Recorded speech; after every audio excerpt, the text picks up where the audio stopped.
चलो तो इस वीडियो में हम लोग डाइजेशन इन रूमिनेंट्स के बारे में जानेंगे। पहले हम लोग जानेंगे कि रूमिनेंट्स क्या होते हैं, तो वो पहले ही बताए थे। वैसे एनिमल जो क्या खाएंगे, ग्रास। वैसे एनिमल जो क्या खाते हैं, ग्रास खाते हैं। वैसे एनिमल क्या बोलेंगे, रूमिनेंट्स बोलते हैं। तो आज सीखना हम लोग ये है कि ये जानना है कि इन रूमिनेंट्स में डाइजेशन कैसे होता है। तो सबसे पहले बात करें अगर, तो ये खंकाव का पिक्चर बनाया है, ठीक है। अब जितने भी रूमिनेंट्स होते हैं इनके स्टमक में 4 चेम्बर होते हैं। कितने चेम्बर पता है ना? पहला कौन सा है, फर्स्ट चेम्बर कौन, रूमेन। सेकंड है रेटिकुलम, थर्ड है ओमेसम और फोर्थ है एवोमेसम। तो ये 4 हमारे चेम्बर है, ठीक है। तो सबसे पहले हम देखेंगे स्टेप बाय स्टेप कि कैसे इनमें डाइजेशन होता है। तो अगर हम डाइजेशन की बात करें तो सबसे पहले ये क्या करते हैं, जो भी रूमिनेंट्स वगैरह होते हैं ग्रास को खाते हैं। जैसे हमने ग्रास इनके मुंह में गया तो मुंह में तीत होता है, यहाँ तीत होगा, और यहाँ पे मुंह में ही होते हैं सेल्युलरी ग्लैंड।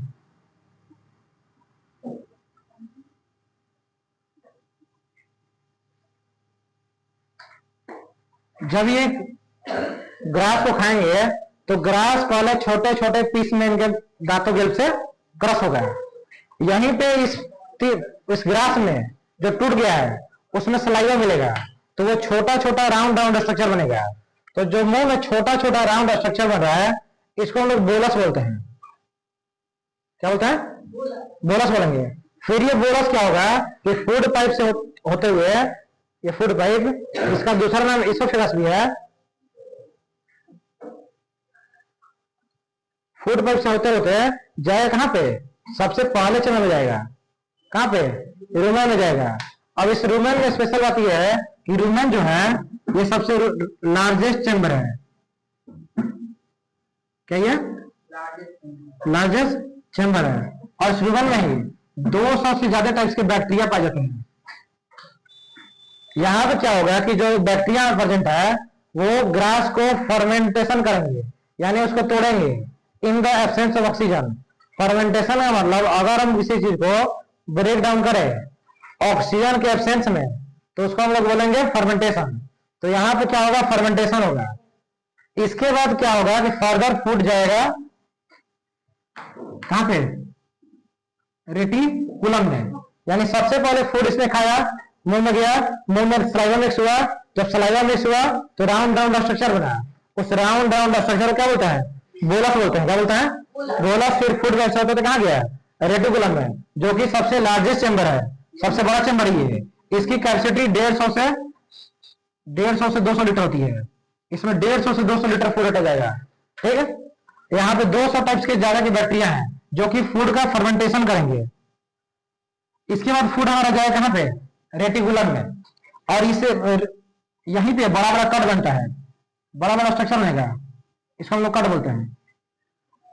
फिर रेटिकुलम में गया, रेटिकुलम के बाद फिर ये जो फूड है इसके माउथ में फिर से वापस आएगा।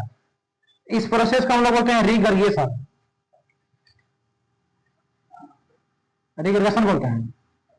यानी फूड क्या हुआ, सबसे पहले फूड का होता है तो इसके रूमेन में गया, रूमेन के बाद रेटिकुलम में गया, और रेटिकुलम के बाद कहां गया, इसके माउथ में, फिर माउथ में गया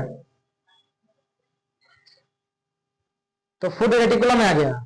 इसके बाद फिर फूड इसके माउथ में आएगा, कहां आएगा, इस प्रोसेस को बोलते हैं क्या, रीगर्गेशन। इसके बाद यहाँ पे फिर मुंह में क्या करेगी, ये उसको बार बार चलाते रहेगी। देखे होंगे कि एक बार जब वो फूड खा ली तो डायरेक्टली निकल गई, कहां गया, फूड पाइप होते हुए रूमेन में, कुछ देर वहीं पर रहेगा, फर्मेंटेशन होगा। फिर कहां, यहां से कहां आएगा, रेटिकुलम में, फिर रेटिकुलम से फिर कहां पे, माउथ में। ये प्रोसेस क्या है, रीगर्गेशन। ऐसा हो क्यों रहा है कि जो ग्रास वगैरह है इसमें होता है सेलुलोज। क्या होता है, बहुत कॉम्प्लेक्स है ये, इसको डाइजेस्ट करना आसान नहीं है, इसलिए ये और तो आ जा रहा है ताकि डाइजेस्ट करने में क्या हो, आसान हो। फिर यहाँ आया, फिर इसके बाद जाएगा, फिर वही स्टेप है, फिर जाएगा कहां पे, यहाँ पे, फिर यहाँ, फिर इसके बाद आएगा कहां पे, ओमेसन में, कहा जाएगा, फिर कहा यहाँ पे, फिर यहाँ, फिर कहां पे, ओमेसन में। ओमेसन में क्या होगा, यहाँ पे वाटर ऑब्जर्व होगा। क्या होगा, देखो यहाँ पे बहुत सारे फोल्ड दिखाई दे रहे हैं, तो ये जो वैसम है इसमें वाटर ऑब्जर्व होता है। क्या ऑब्जर्व होता है? वाटर जितना भी होगा फूड में, ब्रश में, वो क्या होगा? ऑब्जर्व हो जाएगा। इसके बाद हमारा जाएगा फूड कहाँ? एवोमेसन में। यहीं पे क्या होगा? यहीं पर रिलीज होगा क्या? हाइड्रोक्लोरिक एसिड और गैस्ट्रिक जूस। गैस्ट्रिक जूस यही सीक्रेट होगा। अब ये क्या होगा? जो भी यहाँ पे फर्मेंटेशन हुआ यहाँ पे, अब देखो यहाँ पे जो HCl निकला, ये HCl क्या करेगा कि जितने भी फूड में क्या है, बैक्टीरिया है, इनको क्या कर देगा? किल कर देगा। ठीक है, क्या कर देगा? किल कर देगा। ठीक है, अब देखो यहाँ पे चीज जानने की बात यह है कि जो ये एनिमल ग्रास खा रहा है उससे इसको एनर्जी मिलता नहीं है। एनर्जी किससे मिलता है तो वो देखना है। तो फिर पहले बताया कि माउस पहले ग्रास खाया, माउथ में टूटा, बोलस बना, बोलस फिर होते हुए रूमेन, रूमेन से रेटिकुलम में गया। यहाँ पे फर्मेंटेशन हो रहा है, बैक्टीरिया है, बैक्टीरिया तोड़ रहा है। यहाँ पे कौन तोड़ रहा है? बैक्टीरिया तोड़ रहा है। फिर माउथ में गया, फिर यहाँ पे आया, ये सब क्या कर रहा है? बैक्टीरिया कर रहा है। फिर कहाँ पे आया? यहाँ भी कौन तोड़ रहा है?